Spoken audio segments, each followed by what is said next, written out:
ఎలా అనిపిస్తుంది ప్రభుత్వం పనితీరు పథకాలు ఇస్తున్నారు బ్రహ్మాండంగా ఉన్న అన్ని ఇస్తాను కదా ఏట ఆపలేదు కదా మొత్తం అందిపోయి అందరు కొన్ని చెప్పినవన్నీ అందిపోయి బ్రహ్మాండంగా ఉంది రామరాజ్యం లాగా ఉంది చంద్రబాబు నాయుడే మజాక అన్ని మాట తప్పడు కదా అన్నీ నిజమే మాట్లాడుతాడు అబద్ధాలంటే రావు అంత నాయకుడు ఎక్కడ దొరుకుతాడు మనకు అలాంటి నాయకుడు ఎక్కడ దొరుకుతాడు ఎక్కడైనా దేశం మొత్తం మీద ఉన్నాడా ఇలాంటి నాయకుడు అది చెప్పిన మాట వెనకదులే అన్నీ ఎండిపోవడమే ఒకటి ఆపలేదు అసలు బ్రహ్మాండంగా ఉంది పరిపాలన అంటే అన్నీ మొత్తం అతను ఏడు చెప్పాడు అన్నీ అందిపోయినాయి నాకు అందరికి అందేయలేదు తెలియదు కానీ మరి కొంతమంది ప్రజలకేమి పథకాలు ఏమి రావు ఏమో మరి నాకు మటుకు ఇంటికి వచ్చేస్తాను నేను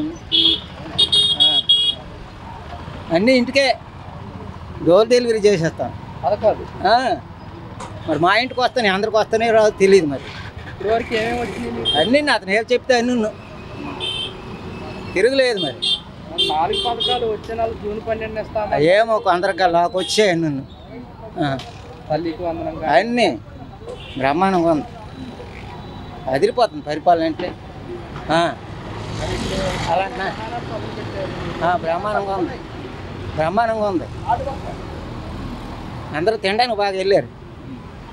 కొందరు వచ్చేస్తాను ఆలకించుకుంటాను ఆ మాటలు ఆలకించు ఇంకేటి చెప్తాను ఏం నిజమేనా పథకాలు రాలేదని జనం పథకాలు వచ్చాయి అన్నీ నాకు వచ్చాయి మా ఇంటికి మాకు అట్లా వాళ్ళకి రాలేదు ఈయనకు వచ్చారా అంటున్నాడు మాకు వచ్చే ఇది తీసేవాడ మాకు పల్లెటూరు చెత్త నేను ఎత్తి మీద పెట్టుకోను ఏడు చేస్తాం చెత్త నేను ఎత్తి మీద పెట్టుకోను ఇప్పుడు అంత వేగం తీయలేం కదా మళ్ళీ 5 ఏళ్ళు అయితే కానీ తీయలేం మరి ఏడు చేస్తాం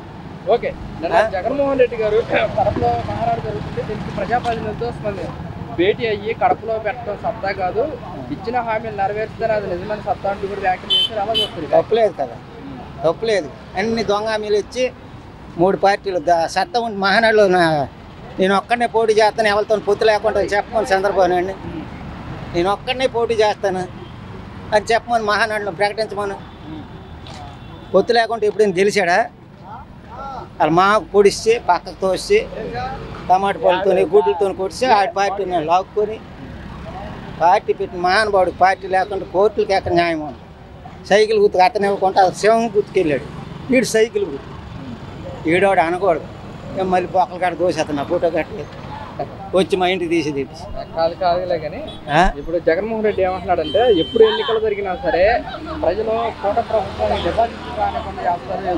చేయకపోతే మన కర్మ మనం అనిపించడం ఇలాగే అలా చేయకపోతే అలా ఒక్కరు ఎలాగే గెలలేదు ఎప్పుడు గెలలేదు ఒక్కడ చంద్రబాబు నాయుడు ఎప్పుడైనా ఆడ ఇండివిజువల్ పోటీ చేసి గెలిచాడేటి మొన్న వచ్చి 23 సీట్లు వచ్చాయి ఒక్కడ పోటీ చేయబట్టి అందరూ కూటమే ఎప్పుడు గెలిచాడు ఇండివిజువల్ గెలమను మగోడైతే మగోడైతే గెలమను ఏ ఛానల్ మీకు యూట్యూబ్ ఛానల్ సెల్లోని గట్ట వస్తుందా మా మాటలు పెట్టండి అయిపోయింది ఇంకేంటి చెప్పాలి జగన్మోహన్ రెడ్డి ఇప్పుడు ఏమంటారంటే మేము కరోనా కష్టకాలంలో కూడా అన్ని పథకాలు ఇచ్చాము అంతే కదా నేను పట్టణంలో ఎక్కాను చంద్రబాబు నాయుడు గారు ఎందుకు పట్టణం నొక్కలేకపోతున్నారని చెప్పి తప్పులేదు కదా 2 రోజులు ఎవరైనా చచ్చిపోతాం 2 సంవత్సరాలు ఎవరి ఇంట్లో వాళ్ళే మా అమ్మని మా నాన్నని కూడా దూరం నుంచి చూశాను ఇలా బాక్స్ పెట్టుకొని ఇంట్లో నుండి వెళ్ళిపోయాడు భయానికి మా నాన్నకు వచ్చింది కరోనా ఆ 2 సంవత్సరాలు పరిపాలన లేదు లాభాలు లేవు గవర్నమెంట్కి ఎవరి ఇంట్లో ఉన్నాం బతికే సత్యమో బతికాం ఈ చంద్రబాబు నాయుడు గుర్తే రాష్ట్రంలో సగం మంది చచ్చిపోదాంలే మళ్ళీ ఇప్పుడు కరోనా మొదలైంది కదా మొదలైన వాళ్ళకేటి అవ్వదు వాళ్ళకి రాదు చంద్రబాబు నాయుడు కరోనా రాదు కదా అన్నాడు కదా జగన్ వల్ల వచ్చింది ఇంకేటి చెప్తాను మాయ మాటలు అమ్ముతాను మా నీతికి చెప్పిన మాటలు విన్నారా మాయ మాటలు అమ్మి ఓట్లు గుద్దారా అంటే ఇప్పుడు కూటమి ప్రభుత్వం ఇచ్చిన హామీలు చూస్తే ప్రజలంతా ఓట్లు వేసారంటారా మరి ఆశపడి వేసారు అందరూ ఆశపడకుండా వేస్తారా చెప్పండి మీరేం మరి ఇప్పుడు ఏంటంటారు మళ్ళీ జగన్మోహన్ రెడ్డి వచ్చే అవకాశం ఉందంటారా లేకపోతే అవకాశం ఉంది ఇప్పుడు పరిస్థితులు బట్టి మళ్ళీ మన మీద చెత్త వేసుకోవాలంటే వాళ్ళకి గెలిపించడం